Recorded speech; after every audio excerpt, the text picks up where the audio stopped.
রায়হান রাফি বা দিঘি দুইজনই আমার একজন সহকর্মী। সো আমি আমার কলিগদের নিয়ে কোনো কমেন্ট করতে চাই না, কারণ এটা একান্ত তাদের দুইজনের ব্যাপার। সো অ্যাজ এ ডিরেক্টর তার পয়েন্ট অফ ভিউ থেকে সে সেটা বলেছে, অ্যাজ এ নায়িকা সে তার পয়েন্ট অফ ভিউ থেকে সেটা রিসিভ করেছে এবং already they had a argument এবং একটা ক্লিয়ারেন্স আছে।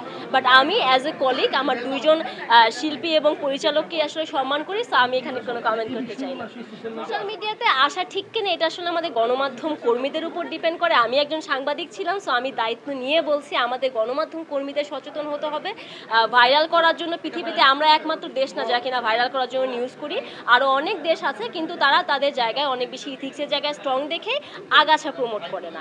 আমরা সেখান থেকে সরে এসেছি। আমি নিজে একজন গণমাধ্যম ব্যক্তি হিসেবে আমার কাছে মনে হয় আমরা ব্যর্থ। আমরা আগাছাকে প্রমোট করে আমাদের মেইন স্ট্রিমের জিনিসগুলোকে পিছিয়ে দিচ্ছি।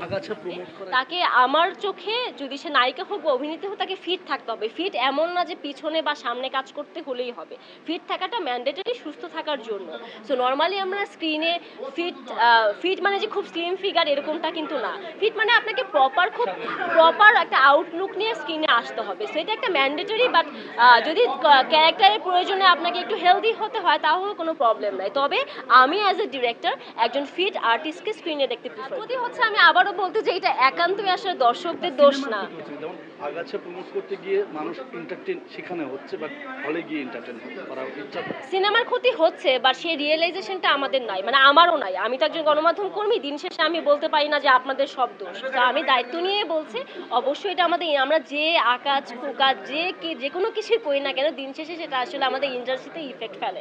সো ইফেক্ট হচ্ছে, বাট আমাদের আরও বেশি সচেতন ভাবে আমার এখনো করা হচ্ছে না। আমাকে অনেক কাজের জন্য বলছে, বাট আমি আরেকটু টাইম নিচ্ছি আমার নিজের জন্য, আমার বেবিটার জন্য। সব কিছু মিলে আমি যখন আরেকটু গুছিয়ে উঠতে পারবো তখন আবার কাজ করবো। মানে আমি জাস্ট এখন নাটকে কাজ করছি না, বাট একটা টিভিসি করা হবে ভেরি সুন। ওটা কিসের টিভিসি সেটা আমি বলবো না, সেটা আমি নেক্সট মান্থে হচ্ছে শুটে যাবো। ডেফিনেটলি অনেক পাচ্ছি। I am sorry to my directors যে আমি যাদেরকে অলরেডি না করে দিচ্ছি। আই হোপ সবাই বুঝতে পেরেছে যে আই নিড সাম টাইম ওঠার জন্য, প্লাস আমার বেবিটাও ছোট।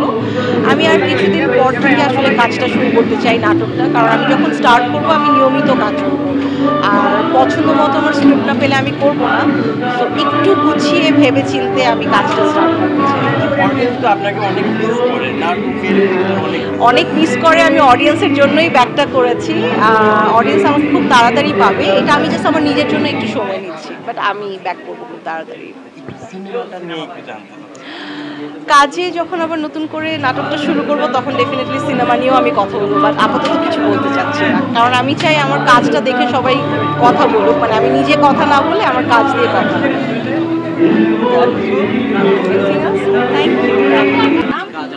আমার হচ্ছে একটা আমি কি কোন ক্যামেরা আছে?